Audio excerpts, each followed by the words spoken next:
Welcome to the Bettis Musgrove Show, the podcast where personal injury legal expertise meets real-world advice to empower and protect you. Join us as we delve into the critical aspects of personal injury cases, break down legal jargon into actionable insights, and share essential safety tips to help you navigate life's unexpected moments. And now, here are your hosts, Spenser Bettis and Ben Musgrove.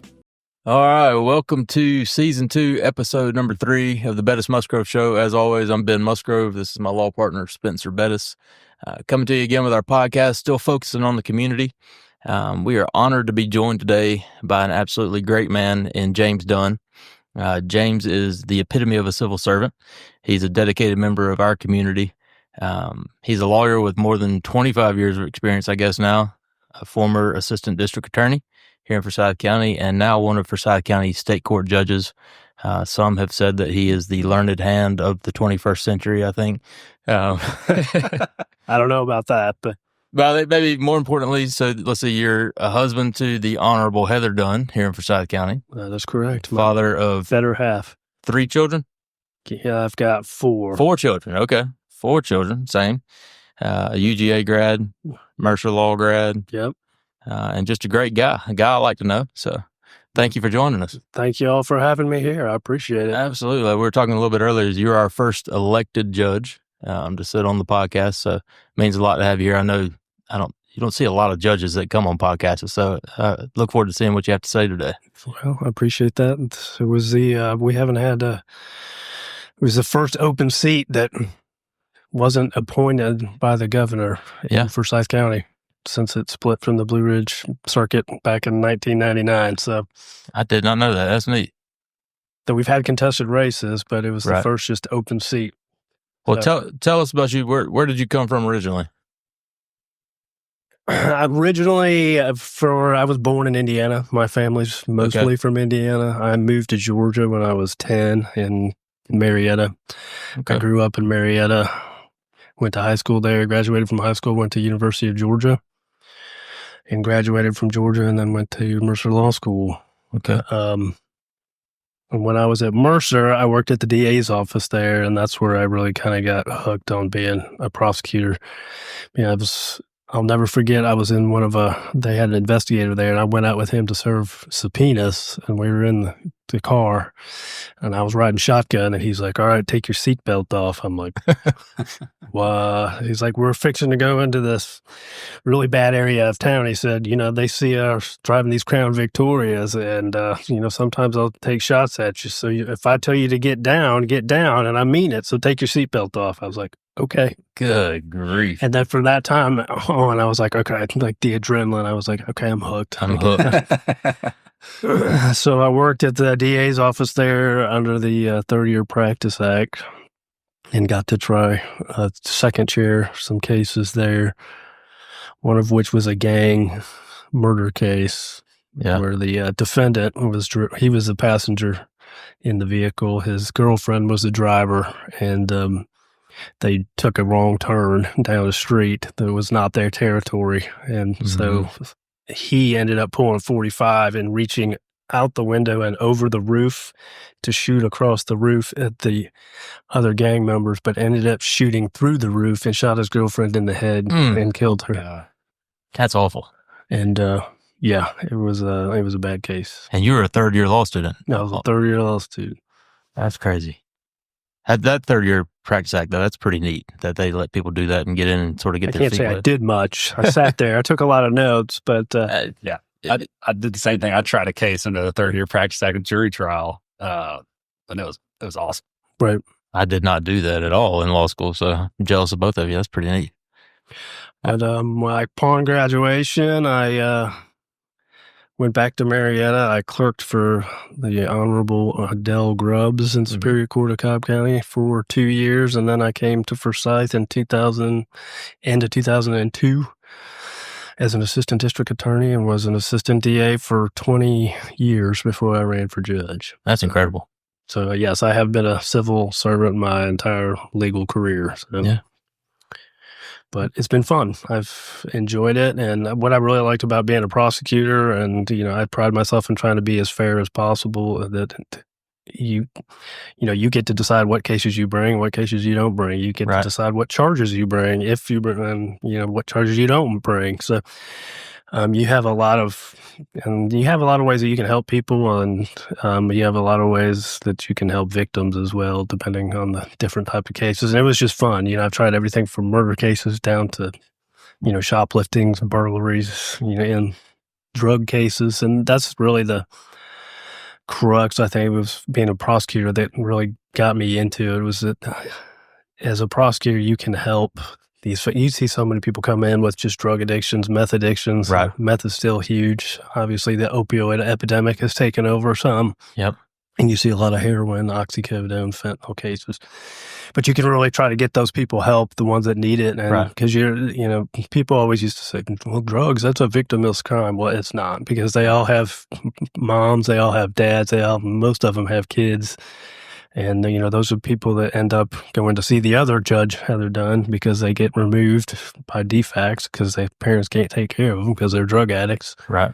And it's just a bad situation all the way around. So, Heather's very community service oriented as well. And the fact that I feel like we're both in good positions where we can try to make a difference in the community that way. Yeah, absolutely. So Spenser was actually in front of your wife this morning. Yeah. It was.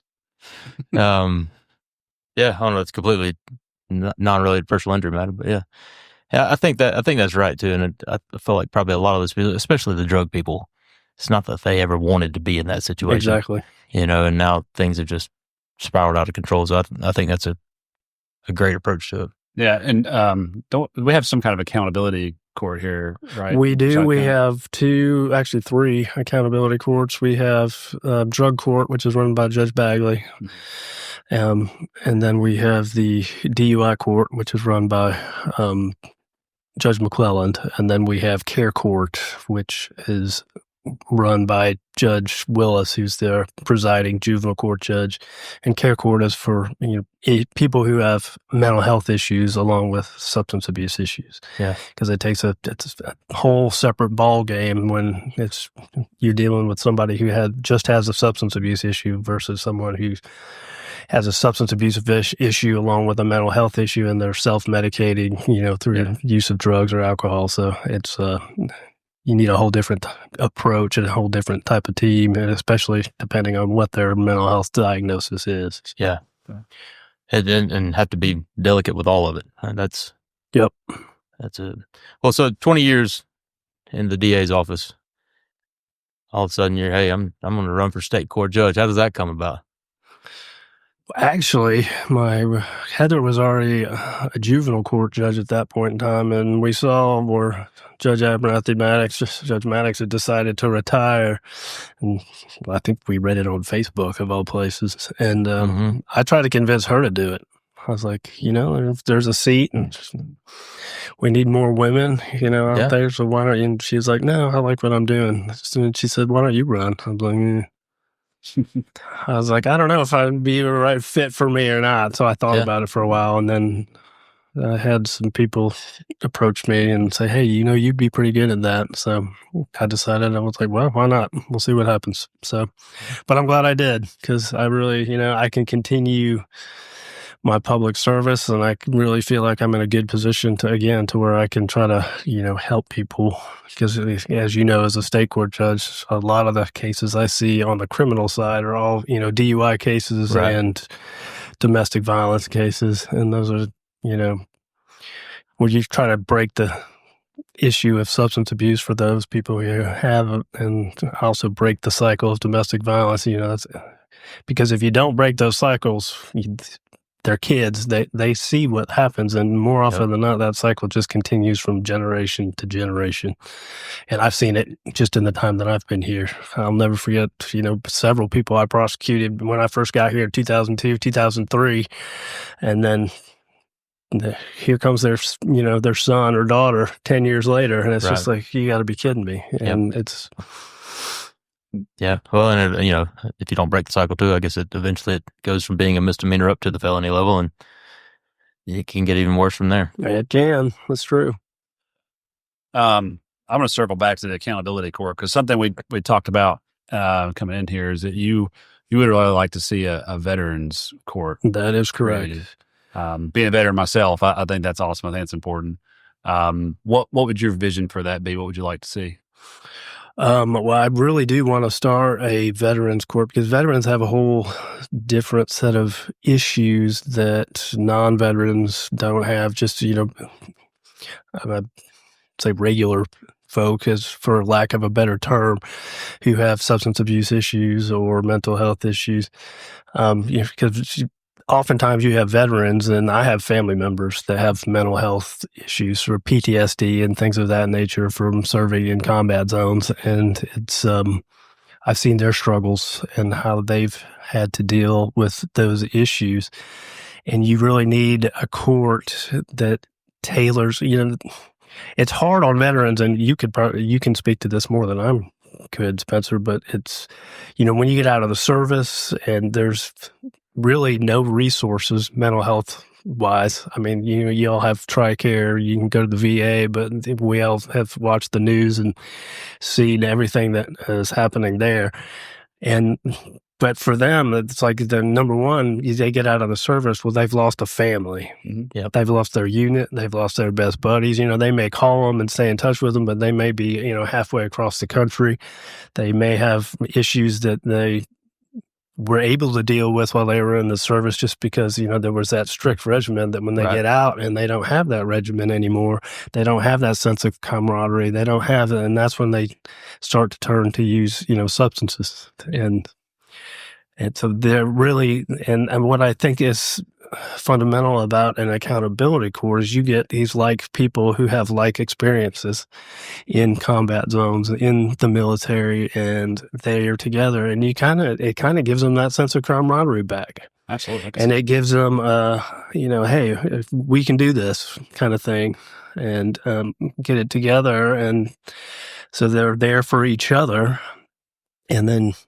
And most of these people, as they're not bad people. They're great people. They deserve the best because they decided to take it, write a blank check to the United States government and payable upon their death. But they didn't die. They came back, and then we have all these issues. And I feel that it's our duty to help these people, get them the help that they need, if we can. So I really feel strongly about our veterans and the issues that they face. Yeah. And it's, again, I think I can't wait for when I can open our veterans court because I really think there's a need for that. We're keeping track of the numbers now. We don't quite have the numbers at this point in time to start one, but we're going to be getting there sooner rather than later, the way this county's growing. So, I couldn't agree with you more. I mean, I didn't serve either, but I have a lot of friends doing. They all struggled. Every one of them struggled when they came home, and a lot of them would say it was that lack of structure that they had when they were like you said, the regimen, and now you just go about regular life. It's like, how do you come back from that to just a regular life? It's tough. Right. It's tough. Especially, combat, you've got this, even when you're just in a foreign deployment, there's always, you're tense and you don't even know it because you never know when, something could happen. Yeah. And it's one of those things. So it's, something I do feel very strongly about, very passionate about, and I'm very excited. And I know the legislature and the governor right now are very behind that. And so I'm excited for when we can actually get that going and get the resources to do so. So, well, that's awesome. If there's anything we can do to help once it gets going, let us know. That'd be absolutely not a problem. We'd love to get behind. I think it ties in perfectly too. So I told you I did a little research on you on Google before we came in. There was a website that quoted you. It was talking specifically about when you were a law clerk for the Superior Court judge. It said you'd learn to never look at a case as a case, but to look at the people and how your decision could have an everlasting impact on their lives. And I think that ties in directly with the veterans. These are guys who are ladies who, it's not that you're trying to take pity on them, but they are a specific case, and there's no need in whatever they're dealing with in their head impacting them for the rest of their life because of a mistake they may have made. Right. Yeah, that's true. It's all cases, personal injury cases, criminal cases. Sure. And that's my philosophy as a judge. I walk in there and, the 14th Amendment means a lot. You have due process. You have the opportunity to be heard. And I give everyone the opportunity to be heard because that's their day. And to them, that might be the most important day in their life. Yeah. And it's kind of a daunting task, but I want to try to, hear a case. I want to try to make sure I'm always doing the right thing. And so you've got to let everyone be heard, let everyone have their say, and go from there. I remember as a lawyer, it was hard. The worst cases I had when I was a prosecutor was child molestation cases. Oh, yeah. I'll never forget one I tried, and the defendant was convicted. It was a 4-year-old little boy, and he ran up to me afterwards and said, "Mr. James, can I give you a hug?" And I was like, "Of course." Yeah. And it still tears me up to this day that I could help this kid because he felt vindicated. He felt like somebody heard him, right. like he had been believed. And then, so those were the worst cases to try because as a lawyer, you know how it is. You're scared that you're going to lose. Sure. You're like, God, what am I going to do to this kid if I lose this case? Yep. And so but as a judge, you try to do the same thing. So give everyone the opportunity to be able to present their case, to say what they want to say, and to argue either to the court or to the jury, be it as it may. So, yeah. As a judge, I'm sure you have to make tough decisions every day. I'm sure that doesn't stay just at the courthouse. How do you deal with having to make those tough decisions? I've spent a long time as a prosecutor, and you really do kind of just have to compartmentalize things. And and when I leave the office, it's like I really do try to leave it there. There are some times where you can't do that. You're thinking about it. You wake up at 2:00 in the morning. You're like, gosh, what am I going to do on this? But for the most part, I try to leave that behind. I think my wife and kids are my saving grace as far as that's concerned. Mm-hmm. My kids are involved in sports right now. Baseball and softball just started again, so I'm going to be running from park to park most nights per week and on weekends. But and that's what I enjoy. I love watching my son play baseball, my daughter play softball, and it's just fun all the way around. So it is. And I can absolutely back that up. When you got 4 kids, you don't have time to think about much other than keeping 4 kids alive. That's right. How you're going to get around from A to B. Getting home, making dinner, keeping the laundry going, dishes, keeping the house clean. I was telling somebody earlier, tomorrow morning, my oldest has a cheerleading competition in Duluth. And then the twins have a birthday party in Alpharetta an hour and a half later. And then I've got the baby that I'm going to have in tow with me the whole time. I don't know how I'm going to do it, but the wife gets to go sit and watch the cheerleading competition while I play transport. I'll be at the Pinewood Derby in the morning. So very cool. With my Cub Scout. I will say I won the Pinewood Derby when I was like 9 years old, I believe. So we'll have to talk off mic because I need some tips. You got to cheat and put the lead in the front of the car. And no, I'm kidding.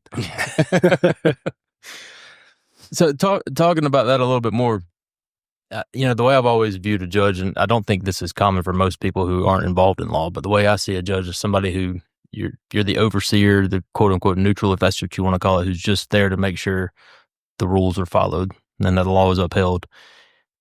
How is it when you say you've been a prosecutor for 20 plus years?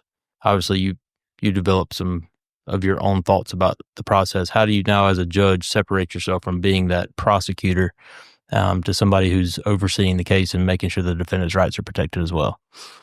I don't know. I did not find that transition to be very hard. Good. I really feel like as a prosecutor, I was a very zealous advocate. And, there was nothing, the reason everyone becomes a prosecutor is because you get to go up and closing argument. And that's the most fun you have as a lawyer, is delivering a closing argument, and you fire and brimstone. You just can scream and yell at the defendant to, make your points to a jury, and it's fun and we all enjoy it. And it's one of those things because you feel like you're doing the right thing. Sure. Because again, as a prosecutor, you get to choose which cases. No prosecutor should, at least I never did, stand before a jury and argue that they should convict somebody of something unless you didn't believe 1,000%, right, and that the evidence was there. Obviously as well, and moving us to a judge, it's just a different role. Yeah. And I don't get to make the closing argument anymore, but I do get to help people, and I do, try to steer people in the right direction and give them, encouragement when they need it. If they come back on a probation revocation, it's like, okay, you messed up, but don't let that define you. Don't let that ruin this. Let's, try to put you back on track. And, so it's really, it's just a different role. Yeah. And you just have to realize that I'm not a prosecutor anymore. Right. And that's not my job. Yeah. And I don't, there are some judges, I've been in front of them when I was, a prosecutor, that they remain that way for when they're on the bench. Sure. And they basically help out the prosecutors. I don't do that.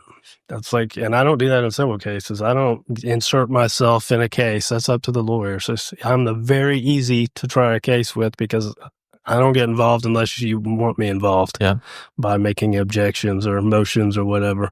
So, and that's just my judicial philosophy, so to speak, is that I'm there if you need me. Otherwise, I'm going to let y'all do what you need to do. And, most lawyers do a pretty good job of that. Yeah. And not trying to get into, stuff that's not admissible or things of that nature.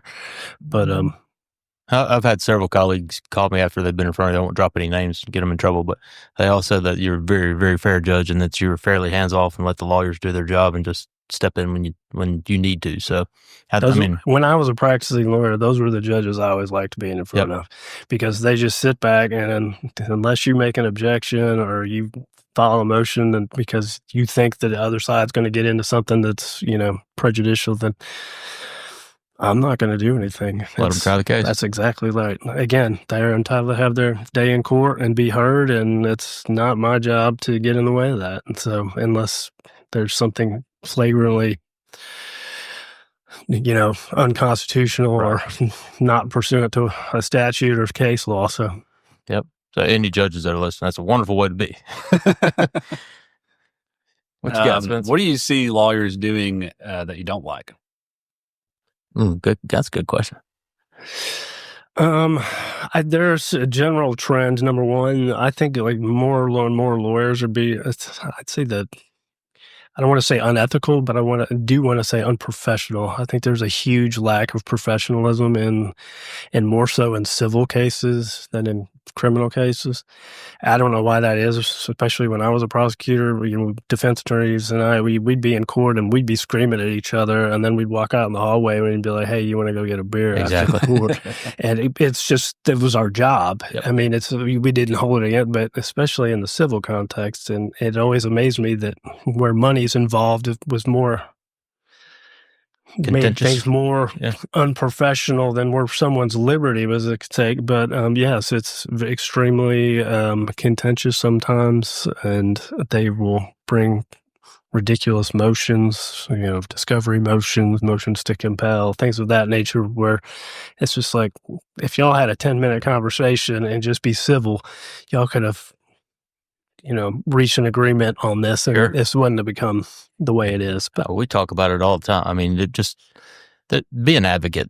We're supposed to be advocates, but at the same time, take a look at the bigger picture here. And like you said, have that 10-minute phone call and say, there's no need for us to argue about this. Sure, you need these documents, send the documents. What's it going to hurt? Or stipulate to that evidence before trial. I mean, it can solve so many problems ahead of time. Well, especially when it's, when you've been doing it for any length of time, what's going to be admitted, what's not going to be admitted. I mean, every lawyer has there are novel issues that do come up every once in a while, but it's not that frequent. So, and I think it's just the lack of professionalism that really troubles me in as far as the bar is concerned. But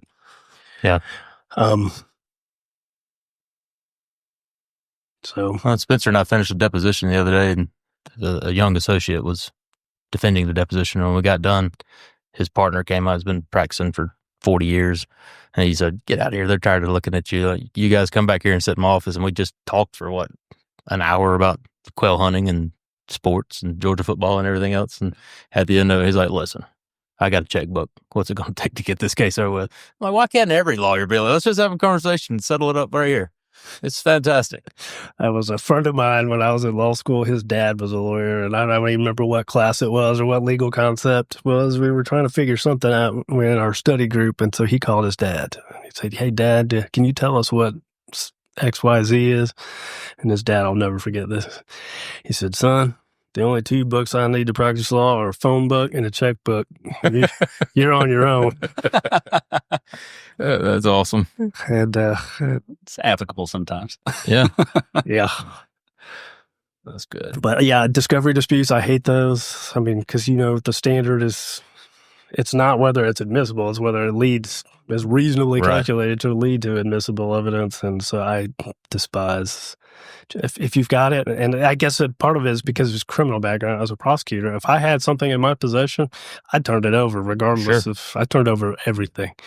And that, to me, that's just the way it should be. And people who argue about stuff, well, you can argue about its admissibility later, but if you got it, turn it over. That's just my philosophy. So we had that conversation yesterday. Never fails defense counsel will call you and say, hey, do you guys have any additional medical records that we can consider?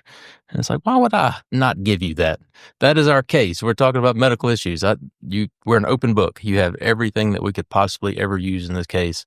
If you like it, great. If you don't, we'll go see Judge Dunn, let him figure it out. Yeah.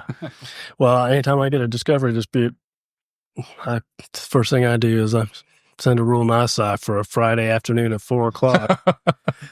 And you'll be amazed how many of those Atlanta lawyers, they figure it out real quick without having to come have a hearing. So all of a sudden find the documents they couldn't find. That's right. I had one discovery dispute, and I hated it. And I know the judge hated it too.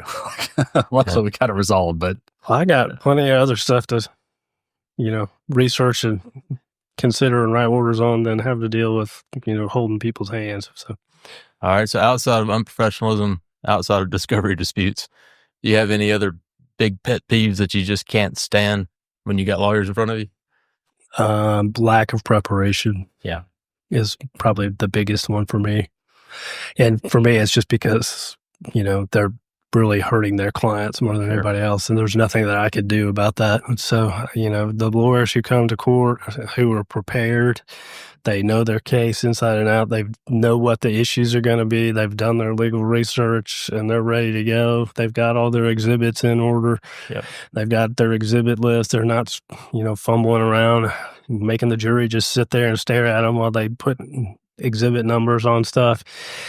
It's just preparation is key. Yep. Just like in everything. I saw Saquon Barkley the other day. Somebody asked him after the Super Bowl, do you consider yourself fearless? And he said, no, I'm not fearless. I'm prepared. When you've done the work, you have nothing to be scared of. That's right. And I think that's especially true in our profession. You put in the time, you put in the work. What happens is going to happen. You don't have control of what the jury's going to decide at the end, but you don't have to be afraid because you did what you're supposed to do. Exactly. Yeah. Amen. Absolutely. We'll shift away a little bit from the law. Judges are always a big part of the community, in every community. What other things do you do outside of that role? What organizations are you involved with? Currently, I'm on the board at Bald Ridge Lodge, which is the boys' lodge here in Forsyth County. Mm-hmm. They provide housing for kids who are either in the foster system or not, frankly, that don't have places to go and places to live and don't have family members or people that they can be placed with in defects. Yeah. And so that's one. I've been on their board since 2000, almost 4 years now, I think, 2021. And it's, I love that organization. They do wonderful work at the lodge for all these boys, and it's just a great organization. I'm also currently on the board of Be More Learning, which is a nonprofit organization that, again, was started to bridge the gap for high school kids to adulthood. And, I remember as a kid, when I got out of high school, went to college, and I was like, I didn't know how to balance a checkbook. No. But it's really a learning organization to try to teach kids, hey, this is when you go from you're moving out of your parents' house to being responsible for yourself, this is what, and they have all sorts of education programs in the high schools. Yeah. They have education programs through DFACs to help kids, give them the tools and skills that they need to learn to be a functioning adult. That's awesome. And a lot of it is just they do stuff like resumes, mock interviews, because, you know, a lot of these kids, because of the dawn of social media and electronics, a lot of them don't know how to have a conversation. Yeah. And it's kind of amazing, frankly. They can text you all day long, but they can't sit down and have a conversation about anything. So it's... We see it a lot with the younger age clients that we have now that are just getting into their 20s, 18 to 20. Their parents call us on every issue that we're dealing with instead of the kids. And I'm like, you're not my client. Like, if he tells me to talk to you, I'm happy to, but I need to speak to Brian about whatever it is he's dealing with. And she's like, it happens in court. He'll text you. And I'm like, I don't want to text. Tell Brian to call me. I had one this week. The kid's 25 years old, and his mom came up with him, and she was the one that I was like, ma'am, I'm sorry, but I need to talk to your son. I bet we said 90+% of the younger generation that we're representing now, their parents are super involved in the case, which is, it can be frustrating. Not always, but sometimes. And we actually had lunch with another board member of Bald Ridge Lodge today. Said you guys are dealing with, I guess, some men that are aging out and trying to help them make that next step and where they're going to go. That's really it's their aftercare program. Yeah. And we've got 2 duplexes now that we've provided for these kids, so that when they age out of the lodge, they can go there. We help them with their rent and make sure they've got a job and they get on their feet, and so and get them to save up some money sometimes so they can buy a car, so that they can get places if they're in school, so they can get to school, and just kind of give them a leg up so they can get out, and with the goal of them being self-sufficient at some point. That's a huge service. I mean, I used college for that time to figure out how to do that. Luckily, I didn't have to be super responsible and just learned what alcohol is not to mix and how to get up and make it to a Friday morning class. But no comments. Yeah. 4 years of learning how to be an adult. I got a little buffer, but if you're not doing that, if you don't have that opportunity, I can't imagine being 18 just striking out and trying to learn to be an adult. That's terrifying. Yep. A lot of these kids, they've come from nothing. Yeah.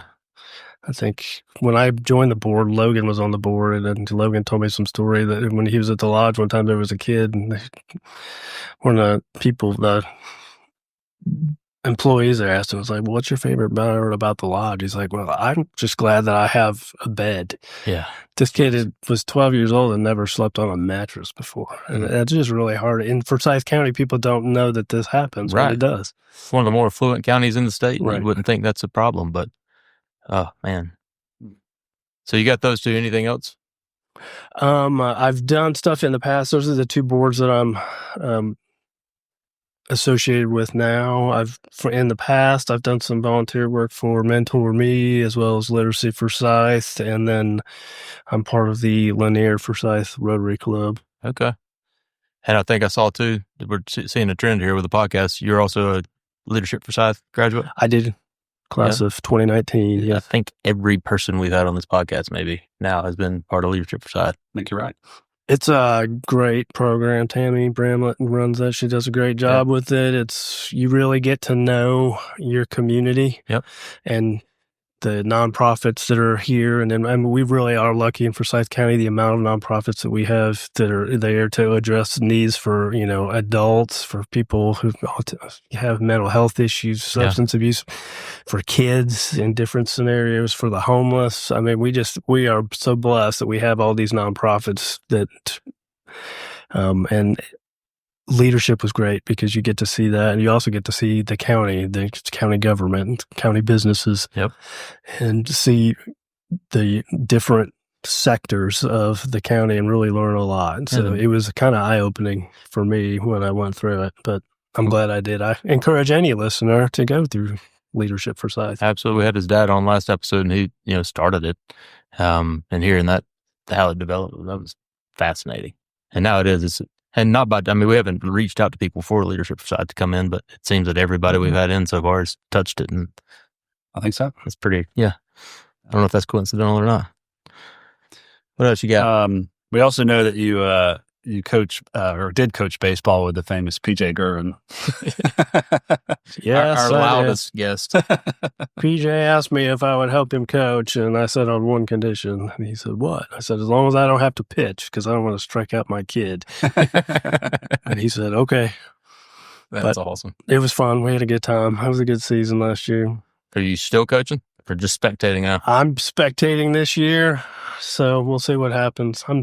I like to coach, but the problem is my son does not like to listen to me, but he'll listen to other adults. 100%. So I think it's better that he have a coach that he'll listen to. So. We took the girls skiing in January, and we put them in ski school, and I told my wife, like, just drop them and leave them. They're not going to listen to us. Just let them go with the instructor, and they'll learn how to ski. And sure enough, 24 hours later, they were skiing. That's right. Had I tried to teach them, we'd still be there today trying to get off the ground. Amen to that. That's how kids do. What's some advice you would offer someone that is looking to get involved in the community, other than maybe look at leadership for side? Well, it's obviously leadership, but really just whatever your passion is. If you have a passion for helping kids, there's an organization, out there for you. If you have a passion for, helping with the elderly or with the homeless, there's nonprofits in this community that deal with those specific issues. Mm-hmm. So I'm a firm believer in small government, but the individuals, we don't need tax dollars going to all these programs. We need people to give their own money, give their own time, because frankly, corporate America does things a lot better than government ever did or ever will. Yeah, so in a lot of cases, for sure. It's, I think it's part of a moral responsibility as being a citizen of this great nation, having all of our constitutional rights that we enjoy that, people all across this world don't. Well, I think we owe a duty to be good citizens as well. And that to me, includes contributing back to your community through volunteering and also, joining as many organizations and doing what you can for those organizations. And again, whatever your passion is, there's an organization out there that could use your help, whether it's financial or strictly volunteer work or both. So, well, like you said, they're the backbone of the community. You don't even know they're there most times. Like you said, don't know that we have the problems that we have, and you don't know that because there's groups there taking care of it. So absolutely, definitely get involved. So I want to go into a little advice segment. I know judges aren't supposed to offer advice when they're on the bench, but we got you cornered here in the office, so see if we can pull some nuggets out of you. Can you offer any advice to somebody who may either need to file a lawsuit or someone who is being sued in terms of, do you think they should hire a lawyer? How do they get ready to come before a judge? That type of thing. Unfortunately, because, the practice of law, as you guys know, has gotten way more complicated than it used to be, 20, super specialized for sure. 30 years ago, very specialized. So I highly encourage anyone who has any kind of dealings with the legal system to consult with an attorney. Now, I know some people can't do that because it's just financially not feasible. But the advice is there's all sorts of organizations. There's legal aid societies out there. You can contact the state bar. They have a pro bono section that will, for lawyers who will take pro bono cases or give, advice. And so there's resources out, just like people don't know about the nonprofits in their community. There are resources out there where you can get legal advice and seek legal help. Because again, the practice of law has gotten more and more specialized, more and more complicated. Yeah. And unless you have somebody there to help you and guide you, you risk. And again, it's because it could be the most important day of your life, and you don't want to be doing it when you don't know what you're doing. So, piggybacking on that, so having been a lawyer for 25 years and now a judge, you've worked with hundreds of lawyers, thousands maybe at this point. When somebody's shopping for a lawyer, what's something you think they ought to look for? I think experience matters. Yeah. I think you need to, and I think, how do I say this? Politically correct here. Yes. Somebody who's down to earth and can explain to you both sides and explain to you why what you want to do may not be your best you can say, hey, yes, you could file this suit. You do have a lawsuit, Yep. but, what are your damages, or what are you expecting to get from this? And then I think as a good lawyer, you really have to be, and that's what a good trial lawyer is, because, as you have to be able to explain things to a jury. Yep. Had a arson murder case where I had to go to arson school. Really? And so I could explain to the jury, fire debris analysis on a gas spectrometer, mass spectrometry, and it's like, so I had to be able to That's wild. learn it and then regurgitate it. And so that, an average juror could understand it. And as lawyers, that's what you are often, as counselors, you're also teachers, and you're teaching your client, okay, well, this is how this works. And, we could do this, or if we didn't do this, then you have this option as well. It's just making sure that people know what ultimately it's your case. Yeah. And with, some exceptions, you're going to do what they want you to do. But it really explaining to these, your client or whoever it is, what their options are. And then if you've got the experience, if you have somebody who can really synthesize everything and make it simple for you to understand, well, that's also somebody that's going to be good in front of a jury, because they're going to be able to say, hey, these are the issues you need to be concerned about. Everything else we're in agreement about. Right. So here we go. Let's talk about this and really be able to make your case. So it's and I think along those lines too, being able to do a cost evaluation is, sure, we can go sue these people and spend $50,000 to get you a $5,000 result. That doesn't make any sense. You got to be able to make the math work. right. Yeah. Well, and sometimes it's not about math. That's why I don't like domestic cases, because it's people just trying to. I couldn't do it. I've done one. We talked to his dad about it. I did one divorce 10 years ago, and I'll never do another one. It made zero sense. They were just mad to be mad, and so much money was wasted.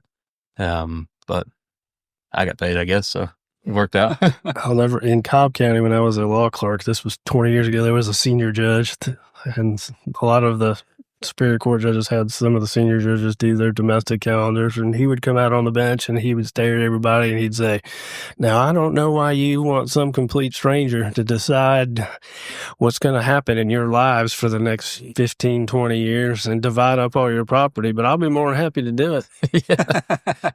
And both sides won't like it. Yeah. And then he'd say, well, now y'all talk. I want to take a recess. And he got more cases to settle that way than. Yeah. Well, what about somebody outside of the civil area, somebody that's maybe facing some criminal charges? What should they do or not do when it's getting ready for a trial? Criminal realm, again, you need good representation. Yeah. If you can't afford it, then, go to injury and defense. There's a big misconception out there that, just because they're an appointed lawyer, that they don't know what they're doing or they're not any good. And, I can tell people right now, and I'm not obviously going to name names, but we have, attorneys, very good attorneys who do private cases who are also on the appointed list. So you can do very well there, and just, again, listen to your lawyer, figure out what your options are, and then make a decision. And obviously don't break any other laws while you're waiting to be adjudicated on that one. Yeah. One more. This is a good one, because I know I've got some guys that are going to watch this and want to know, what's some advice for a lawyer who's coming in front of James Dunn?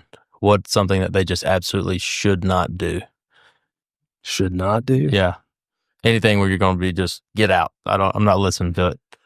Again, for me, it comes down to preparation. Okay. And it's clear, if you're not prepared and you have to flip through papers and you can't, tell me in like 3 sentences or more, why you should win, then I'm going to lose interest, and, well, not interest, but I'm not going to pay attention to what you're telling me, because it's not going to mean much, because you don't have a command of the subject matter or the law that's going on with. So if you want to be in front of me, just be prepared. We were talking about trial binders the other day and putting them together, get ready for one we've got coming up in April.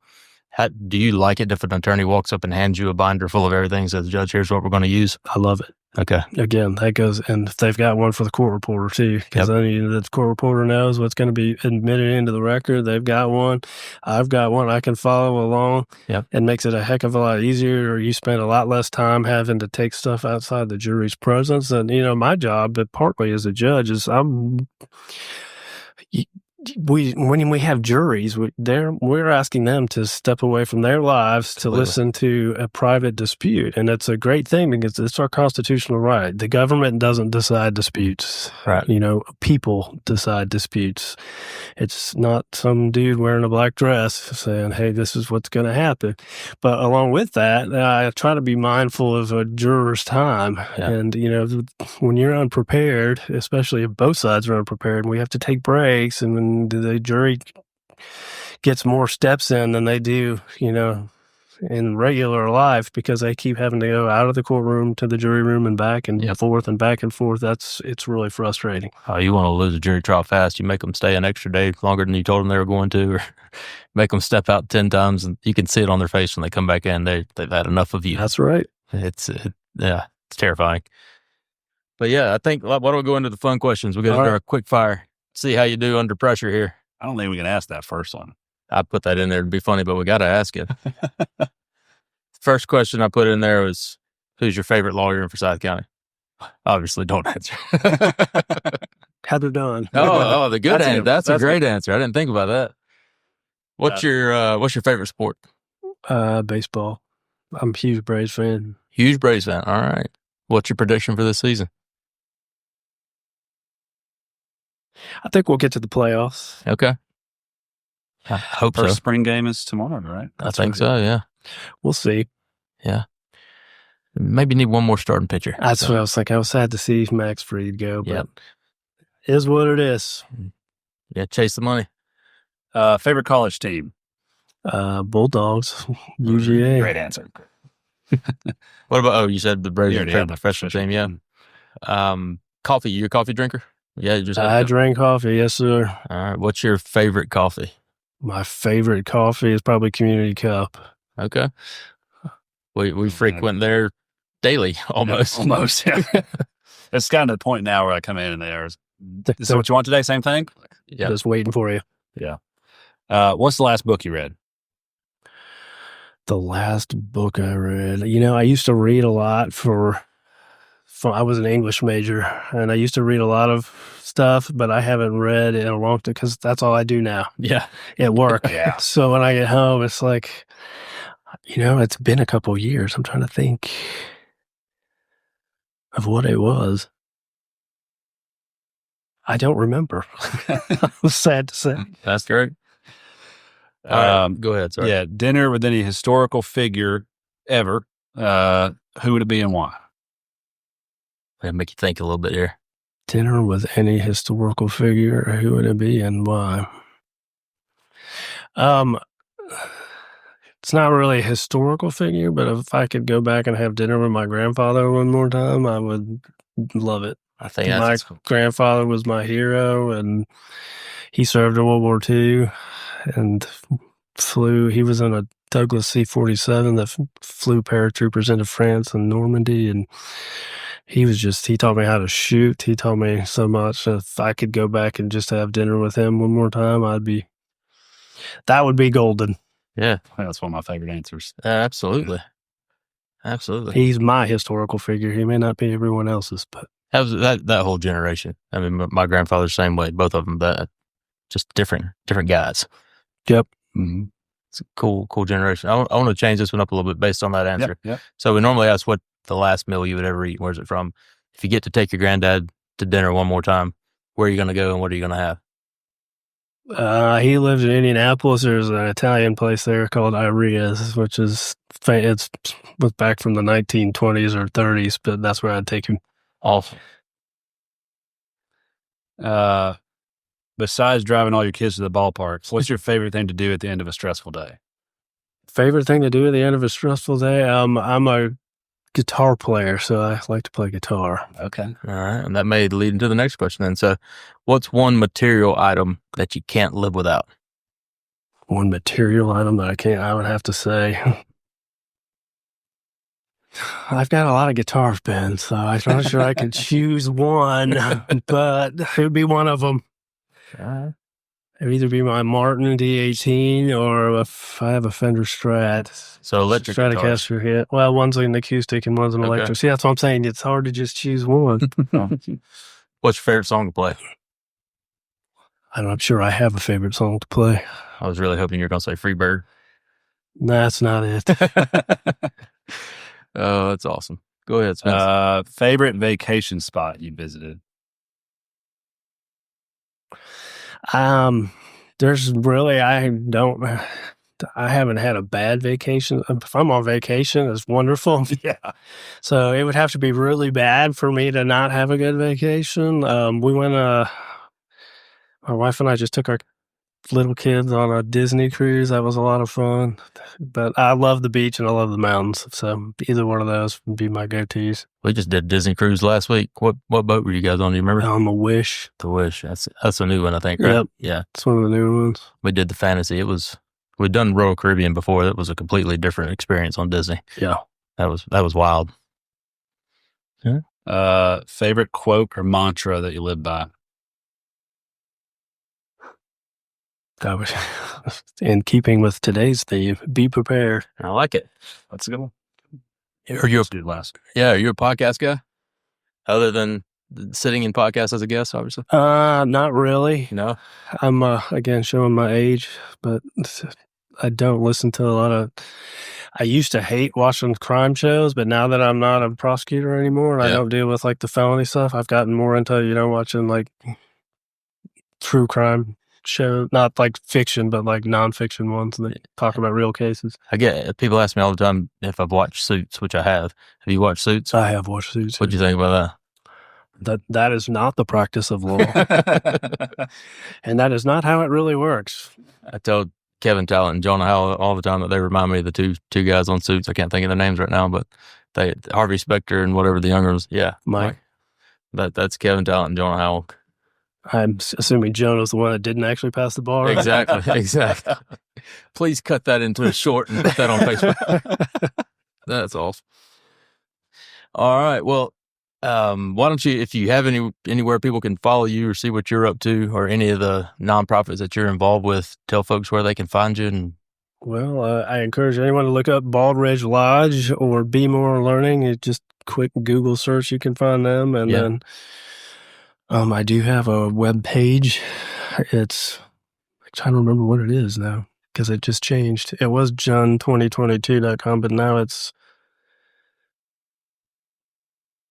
I don't even remember what it is. Well, yeah, James Dunn. When's your next election? 26? 26. Okay, James Dunn, 2026. So yeah, go look him up.